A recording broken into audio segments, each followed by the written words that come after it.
வணக்கம் நண்பர்களே, பெரியோர்களே, சகோதரிகளே, சகோதரர்களே. இந்த நன்னாளில் இறைவன் நல்லால் எல்லோரும் நன்றாக இருப்போம். தற்போது காமராஜர் அவர்களின் நினைவு என்னிடம் வந்தது. அவரை பற்றி ஒரு சிறிய பதிவு. பெருந்தேவு காமராஜர் அவர்கள் நாட்டுக்கு தொண்டாற்றியது எல்லோருக்கும் தெரியும். அதை நினைவில் நாங்கள் சொல்லி தெரிய வேண்டிய அவசியம் இல்லை, எல்லோருக்கும் தெரியும். இந்த பதிவில் அவருடைய ஜாதகத்தை ஆய்வு செய்வோம். பெருந்தலைவர் காமராஜர் பிறந்தது 15/7/1903 காலை 7 மணி விருதுநகரில் பிறந்தார். இவர் கடகலக்னம், ராசி கும்பராசி. லக்னத்திற்கு 2 சுக்கிரன், 3 ராகு, செவ்வாய், சனி, சந்திரன், குரு, கேது, புதன், சூரியன். இது பிறக்கும் போது உள்ள ஜாதகம். இது அன்றைய நிலையில் பிறப்பவர் அனைவருக்கும் இதே அமைப்பு தான் இருக்கும். இப்பொழுது நாம் கேபி அஸ்ட்ராலஜி முறையில் இதை நாம் எவ்வாறு ஆய்வு செய்வோம் என்பதை பார்ப்போம். பொதுவாக லக்னம் தன்னகத்தே ஒரு குறிப்பினை வைத்துள்ளது. முதலில் இவர் பாவம், சந்திரனுடைய வீடு, திசா சனி, புத்தி சூரியன், அந்தரம் புதன். இது 12 பாவங்கள். இந்த 12 பாவ நிலையில் இது தசாநாதன், இது புத்திநாதன் என்று கூறுவோம். லக்ன புத்திநாதன் சூரியன், நட்சத்திரம் சனி 4 12ஆம் பாவம், உபநட்சத்திரம் புதன் 6 10ஆம் பாவம். நண்பர்களே, இது லக்ன கொடுப்பினையை காட்டுகிறது.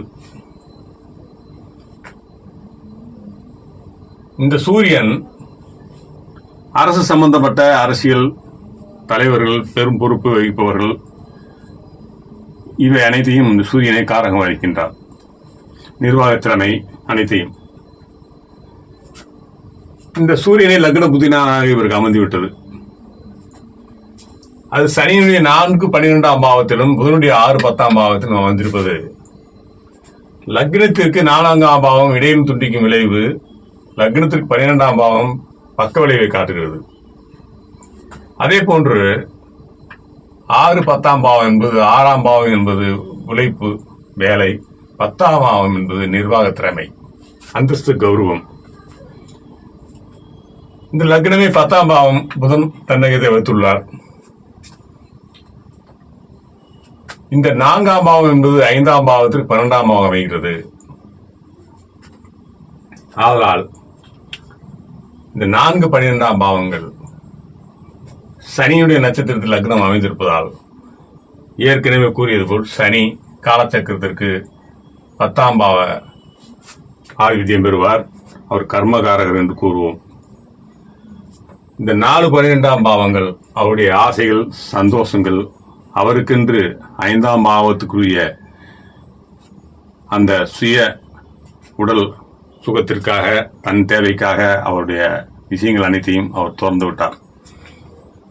இது லக்னத்திற்கு இடையும் துண்டிக்கும் விளைவு, இது பக்க விளைவு. நண்பர்களே, அவருக்கென்று எதையும் ஆசைப்படாமல் இருப்பார். அதே போன்று இந்த ஜாதகர் லக்ன குறிப்பினை 7ஆம் பாவத்திற்கு 4ஆம் பாவம் 10ஆம் பாவமாகவும், 7ஆம் பாவத்திற்கு 12ஆம் பாவம் 6ஆம் பாவமும், 7ஆம் பாவத்துக்கு 6ஆம் பாவம் 12ஆம் பாவமும், 7ஆம் பாவத்திற்கு 10ஆம் பாவம் 4ஆம் பாவமும், இந்த கலத்திரஸ்தானம் என்று சொல்லக்கூடிய மனைவி திருமண வாழ்க்கைக்கு லக்ன குறிப்பினை அவருக்கு சாதகமாக இல்லை. மேலும் இவருக்கு 1 2 3 4 5 6 7 சந்திரன் இவருக்கு 7ஆம் பாவ புதினா அமைந்திருப்பதால் 7ஆம் பாவம் சந்திரன் நிலையில்லாத கொடுப்பினை செய்வார். நண்பர்களே, இப்படி லக்னமும் சந்திரனும் இணைந்து அவருக்கு அந்த திருமண வாழ்க்கையை தரவில்லை. இவரிடம் உள்ள சிறப்பு அம்சங்கள்: குரு, செவ்வாய், சுக்கிரன். இப்போது இவருக்கு இந்த இரண்டாம் பாவம் என்பது, லக்னத்துக்கு இரண்டாம் பாவம் என்பது குரு. இந்த குரு 2 8ஆம் பாவ புத்திநாதனாகவும், அவர் சொந்த நட்சத்திரத்திலே இருந்து அது 2 8ஆம் பாவ புத்திநாதன், உபநட்சத்திரம் செவ்வாய் 5ஆம் பாவ புத்திநாதன். இது நம்மளுக்கு எதை உணர்த்துகின்றது என்றால், 2ஆம் பாவம் என்பது பேச்சு, 8ஆம் பாவம் என்பது 7ஆம் பாவத்துக்கு 2ஆம் பாவம். இவரால் மற்றவர்களுக்கு பலனடைவார்கள். இந்த திசை இவருக்கு நடக்கும்போது மற்றவர்களுக்கு பலன் இருக்கும். ஏனென்றால் லக்னத்துக்கு 7ஆம் பாவம், அதற்கு 2ஆம் பாவம் 8ஆம் பாவம். ஆனால் இவருடைய பணம் பொன் பொருள் அனைத்தும் அவருக்கு அந்த ஆசை இல்லாமல் மற்றவர்களுக்கு அவர் உழைத்து வந்தார். இப்பொழுது இந்த 2ஆம் பாவத்திற்கு 5ஆம் பாவம் இடையில் துண்டிக்கும் விளைவு என்பதால் அவர் பையில் தனக்கென்று எந்த பணத்தையும் வைத்துக் கொள்ளவில்லை, எந்த பொருளையும் சேர்த்து வைக்கவில்லை. மேலும் குரு அவர் சொந்த நட்சத்திரத்தில் இருக்கின்றார். இந்த சொந்த நட்சத்திரத்தில் இருக்கும் குரு ஆட்சி பெற்று அந்த குரு லக்னத்திற்கு 9ஆம் பாவமாக அமைகிறது. அதே குரு காலச்சக்கரத்திற்கு 12ஆம் பாவம் அமைகிறது. இந்த லக்னத்திற்கு 9ஆம் பாவம் காலச்சக்கரத்துக்கு 12ஆம் பாவமாக அமைவதால் 9, 12 என்ற பாவங்கள் ஆராய்ச்சி சிந்தனை, அறிவு கூர்மை, அவருடைய சிந்தனை செயல் அனைத்தும் அவரை விட வயது முதியவர்களுக்கும் மற்றவர்களுக்கும் எல்லோருக்கும் பயன்படும் வழியில் அவருடைய சிந்தனை செயலும் அமைகிறது. அந்த ஆய்வுத்திறன் அவரிடம் இருப்பதால் அவர் மற்றவர்களுக்கு ஆலோசனை சொல்லக்கூடிய மிகவும் அறிவு சார்ந்த விஷயங்களுக்கு நல்ல ஆலோசனை வழங்கி வந்தார் நம் நாட்டிற்கு, இந்தியா வித்தியாசத்திற்கு. இப்பொழுது இந்த குரு என்பவர் 2 8ஆம் பாவத்திற்கு இருப்பதால் அந்த குரு சுபகரம் என்பதாலும் அவர் இந்த இந்திரா காந்தி, லால் பகதூர் சாஸ்திரி இவர்களை மேல்நிலையில் அவர் பதவியில் அனுப்புவதற்கு காரணமாக இருந்தார். அதற்குரிய ஆலோசனையும் ஆய்வுத்திறனும் இவருக்கு இந்த குருவே வழங்குகின்றார். அவருடைய பேசக்கூடிய பேச்சு 2ஆம் பாவம் என்பது மற்றவர்களுக்கு பயன்படுகிறது. அவருடைய பேச்சு எல்லோருக்கும் இனிமை சேர்ப்பதாகவும் பயனுள்ள விஷயங்களாகவும் அமைகிறது நண்பர்களே. இப்படி இந்த குரு அவருடைய வாழ்க்கையில் அவருக்கென்று எதையும் 2 8ஆம் பாவம் என்பது பணம் பொன் பொருள் அனைத்தையும் தான் அனுபவிக்க மாட்டார்கள் என்பதை இந்த குரு காட்டுகிறது. அடுத்து இந்த குரு செவ்வாய் இந்த குரு 4, 8, 15ஆம் பாவத்தில் உள்ள நட்சத்திரத்தின் அமைப்பு இருப்பதால் இவர் தன்னை வருத்தி கொண்டு மற்றவர்களுக்கு தொண்டு செய்யக்கூடியவர். 3, 7, 11ஆம் பாவத்திற்கு நட்சத்திரமாக அமைந்த செவ்வாய் சொந்த நட்சத்திரத்தில் இருக்கின்றார். அந்த செவ்வாய் 5ஆம் பாவ புத்திநாதனாகி, நட்சத்திரமும் 5ஆம் பாவ புத்திநாதனாகி, சனி 4, 12ஆம் பாவ புத்தினாக மாறிவிட்டார். ஆதலால் நட்சத்திரம் காட்டிய பாவத்திற்கு சனி காட்டிய 4, 12ஆம் பாவங்கள் அதற்கு தடை செய்வதால் 5ஆம் பாவ குடுப்பினை அவர் உடல் சுகங்களையோ, காதல், மற்ற கேளிக்கைகள், விருந்து விழாக்கள் இது போன்ற விஷயங்களில் அதிகமாக கலந்து கொள்ளாத, அதில் நாட்டமில்லாத நபராக ஐயா அவர்கள் வாழ்ந்து வந்தார். மேலும் இந்த செவ்வாய் சொந்த நட்சத்திரத்தில் இருக்கின்றார். ஆதலால் இந்த செவ்வாய் லக்னத்திற்கு 3ஆம் இடத்தில் அவர் சித்திரை நட்சத்திரத்தில் இருக்கின்றார். இந்த சித்திரை நட்சத்திரத்தில் சொந்த நட்சத்திரத்தில் இருப்பதால் ஏற்கனவே நான் கூறியது போல் ஒரு கிரகம் தன் சொந்த நட்சத்திரத்தில் இருந்தார். அவர் 6 ஆதிபத்திய வீட்டின் அவர் இருக்கும் இடத்தையும் அவருடைய ஆதிபத்திய வீட்டின் பலனையும் செய்யும் என்று கூறுகின்றோம். இந்த செவ்வாய் லக்னத்திற்கு 3ஆம் பாவம், ஆனால் காலச்சக்கரத்திற்கு இது 6ஆம் பாவம். இந்த செவ்வாய் இந்த ஆதிபத்திய வீட்டின் பலனை செய்வதால் இது காலச்சக்கரத்துக்கு 8ஆம் பாவம் ஆகிறது.